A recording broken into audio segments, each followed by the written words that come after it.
How's it going, everybody? Nolan Guthrie from Zamzows back with another video. It is spring, which means it's time to get our hands dirty and start planting potatoes.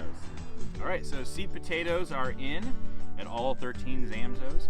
Right now we've got 3 varieties. We've got a Yukon Gold, we've got a Russet Burbank, and we've got a Red Pontiac available at all stores. Similar to the garlic, as you can see here, that we planted last year, it's coming in really nicely. Seed potatoes need to be certified to be grown in the state of Idaho.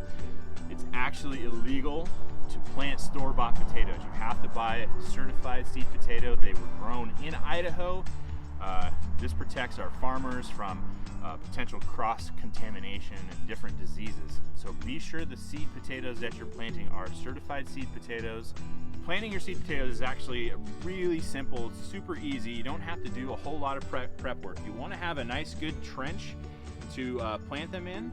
If you've got a smaller potato, like this red seed Pontiac, you can actually just plant that whole potato. No need to cut it up or do anything like that. If you plant that right there, it's gonna give you a nice plant. You're gonna get a lot of potatoes off of just that one seed potato. If you're going to cut them up, you can cut them.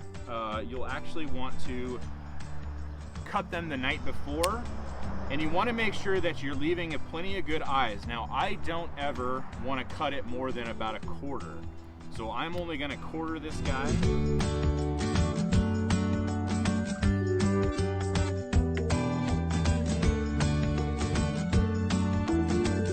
If you're going to cut them, do it the night before.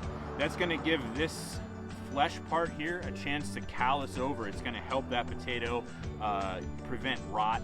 Then once you've got your cut, you're just going to plant it, just put it right in the ground, just like that. Put it cut side down. Those eyes are going to be facing up towards you. Once they're in the ground, you're just going to cover them just barely.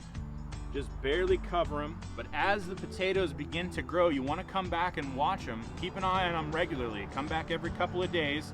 Once those potatoes start to grow and you start to see leaves pushing up through this soil, you're going to bury them again.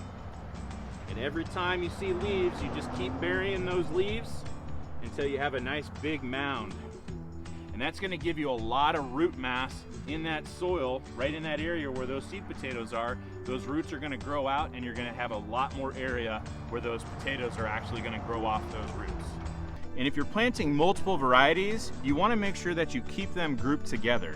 Each variety is going to have a slightly different harvest time. So where you've got your Russet Burbank over here, plant your Yukons in another row, and plant your Reds in even a third row. And the last thing you're going to want to do is water them in with some Dr. Jim's chicken soup for the soil.